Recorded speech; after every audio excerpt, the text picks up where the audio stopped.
자, 우리가 지금 자녀의 경제교육, 특히 부동산 교육에 대해서 이야기하고 있는데요. 먼저 결론부터 얘기하면 어떻게 아이들을 키워서 스스로 자립하게 만들 수 있을까? 사실 그게 우리의 숙제예요. 그쵸. 예, 큰 꿈인 것 같아요. 네. 이게 아무리 이제 부모가 열심히 일을 해서 아이한테 정말 큰 부를 물려준다 하더라도 뭐 많잖아요. 예, 여러 가지로 탕진을 하는 경우들도 있고. 그래서 그렇지 않고 스스로 자립할 수 있는 아이를 키우면 얼마나 좋을까? 어떤 게 자립할 수 있는 아이일까요? 어떤 아이들일까요? 저는 그렇게 성공적인 자립은 하지 못했고요. 지금 대학교 1학년이다 보니까 이제 군대도 갔다 오고 그래서 아마 차근차근 준비하는데 그 모범이 되려고 조금 노력을 해요. 제가 아이를 그렇게 잘 키우지는 못했습니다. 잘 키운다라는 건 뭐 잘 키운다는 게 뭔데 못했다고 그래요? 대외적으로 뭐 인류대를 간다거나 돈을 많이 번다거나 그게 이제 개념으로 잘 키운다는 개념인데 사실 근데 지금은 성공의 개념 조금 달라진 것 같긴 해요. 어떻게 해요? 그러니까 성공이라는 게 대외적으로 엄청 성공한 것 같지만 속빈 강정이 있다는 거를 그렇죠. 지금은 좀 많이 인식을 하는 것 네. 같아요. 그런데 저는 그건 하나 있어요. 아이가 행복하게 어떤 자기가 좋아하는 일을 하고 있다라는 건 느껴져요. 그래서 그 아이가 정말 즐거워하는 일을 찾고자 하는데 그 찾는 과정을 되게 많이 도움을 주고 있거든요. 그런데 거기서 아이가 지금 하는 가정 속에서 가장 문제는 뭐냐면 스스로 자립을 하는데 경제적인 자립도 해야 되고요. 그리고 정신적인 자립도 필요한 것 같아요. 맞아요. 그런데 제가 뭐 잘 못 키웠다 이런 말을 하는데 어느 날 아이가 그러더라고요. 엄마처럼 되고 싶어요 라고 말을 하더라고요. 저는 깜짝 놀랐어요. 제가 진짜 열심히 일하고 열심히 활동하고 그런 것들을 과정을 아이는 보고 있구나라는 거죠. 그래서 지금 워킹맘이라든지 이런 분들 아이 잘 못 키운다고 자책하시는 분도 있을 거예요. 전혀 그러면 안 된다고 생각해요. 안 된다고 생각해요. 왜냐면은 워킹맘이라는 것 그 자체가 너무 멋져요. 너무 대단한 일이에요. 되게 우리가 그런 얘기 하잖아요. 나도 아내가 있었으면 좋겠다.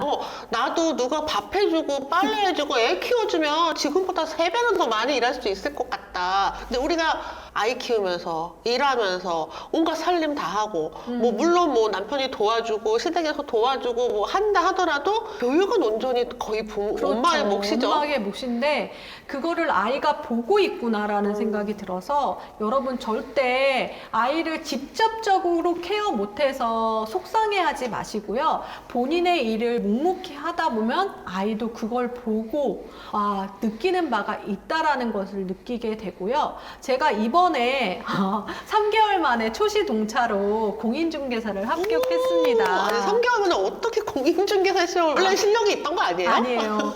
그것은 단 하나 내년에 저희 아들이 공인중개사를 준비하고 군대를 갈 예정이에요. 그래서 모범이 돼야겠다. 이 생각이 되게 간절했던 대박. 것 같아요.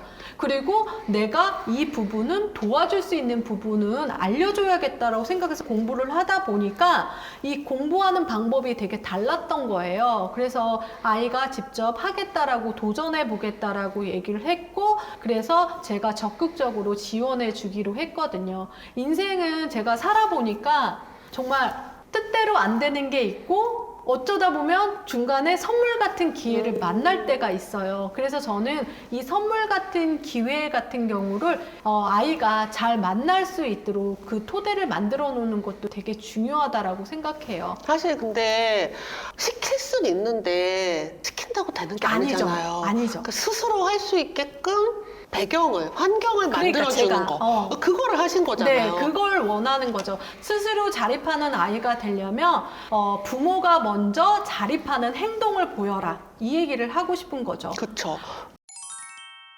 그리고 여기 안에 또 이제 고모가 딱 네. 우리는 다 정 소장님 같은 고모가 없잖아요. 네. 이런 고모가 옆에 있으면 좋겠는데 없기 때문에 이 책에 있는 고모처럼 네. 또 여기 또 삼촌도 있어요. 네. 삼촌 이제 27살 청약 네. 당첨된 이 삼촌처럼 우리 네. 자녀 그리고 우리 조카 도와줄 수 있겠네요. 네. 그리고 지금 만약에 이 책을 보는 부모님 중에 내 집 마련을 못했거나 청약통장에 당첨되지 못했다고 좌절하지 마세요. 그것들을 자기가 못했던 부분에 대해서는 아이들이 차곡차곡 할 수 있는 플랜을 제시해주면 돼요. 그리고 저도 뭐 부모님한테 증여를 받거나 상속을 받거나 그러진 않았습니다. 그렇지만 아이에게 이런 경제 지식을 물려주는 게 가장 중요하다라고 생각이 듭니다. 돈을 물려주는 것보다 이런 경제 지식, 지혜를 물려주고 스스로 자립할 수 있는 그런 환경을 물려주는 것이 더 중요하다라고 생각했습니다. 근데 돈도 물려줄 수 있나요? 네, 물려줬죠. 네. 이번에 저희 아들이 서울의 신축 아파트에 당첨이 됐습니다. 당첨 플랜을 잡은 거죠. 전략을 세워서 했는데요. 그 계약금 같은 경우에는 미성년자 자녀인 경우 0세부터 10살까지 2천만 원, 그리고 10살부터 20살 성년이 되기까지 2천만 원, 성년이 되면 5천만 원까지, 그러니까 총 9천만 원 정도를 세금 없이 증여를 할 수가 있습니다. 이 책에 그 얘기도 나오나요? 이 책은 안 나옵니다. 제가 무료 강의 때 풀어드리려고 하거든요. 그래서 10년 주기설로 해가지고 증여하는 플랜도 잡으면 좋고요. 저는 2천만 원 미성년자 때 할 때 뭐 주식 투자라든지 그리고 CMS 통장에 넣어놔서 이자를 또 불려줬거든요. 그래서 계약금을 마련했고 계약금에 조금 모자라는 돈은 유상증여를 했습니다. 그래서 사실 또 내가 지금 9천만 원 없는데 뭐 아이가 그렇게 해야 되나라고 생각하지만 언젠가 여러분 또 돈이 생길 수도 있어요. 그래서 이제 부모도 이런 증여 플랜을 갖고 있는 게 가장 중요하다라고 생각이 듭니다. 그러니까 여력이 있다면 그렇죠. 뭐 굳이 이런 걸 모른 척 할 필요는 없겠죠. 네. 할 수 있으면 하고, 할 수 없으면 이 책을 선물하시면 됩니다. 그래서 아이가 나는 못했지만 아이한테는 아직 많은 시간이 있어요. 맞아. 기회가 있어요. 그래서 책을 읽고 책도 굉장히 쉽습니다. 동화책이거든요. 글씨도 이렇게 크고 너무 재밌어요. 그래서 책을 읽고 아이가 스스로 이런 게 있네? 엄마 이건 뭐야? 라고 질문할 수 있게끔 기회를 만들어 주시면 좋을 것 같아요. 네. 이거 무료 강의가 언제죠? 12월 6일 오전 10시입니다. 어머니들 대상으로 해서 오전 10시에 했고요. 그 다음에 그 다음 주 금요일에 정말 유명하신 이장원 세무사님의 내 자녀 증여 플랜이라고 해서 세무사님까지 제가 초빙을 했거든요. 이 무료 강의 여러분들이 꼭 들으셨으면 좋겠고 출간 기념으로 준비했습니다. 네, 무료 강의 한번 참여하셔서 책에 없는 이제 실무적인 이야기들도 도움 받으시길 바랍니다. 거기서 정말 용돈 전문가가 있거든요. 저한테 이 질문을 하더라고요. 편집장님이 용돈 중에 얼마 정도 저축하면 좋나요? 그런데 제가 아까 실패했다고 그러잖아요. 용돈은 실패했는데 용돈 전문가를 모셨습니다. 근데 그 용돈 전문가가 청약 저축에 대해서 미리 하고 계셨더라고요. 와, 그 방법 정말 꿀팁이거든요.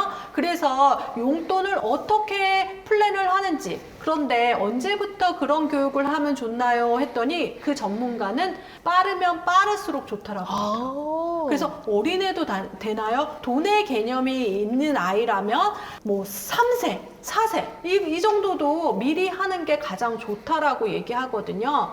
우리가 자본주의 사회에 살면서 돈을 터부시하거나 이럴 수는 없어요. 아이들도 다 알고 있어요.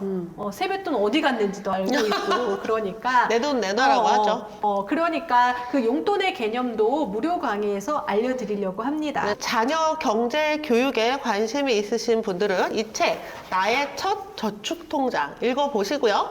또 라이브도 놓치지 마세요. 감사합니다. 감사합니다.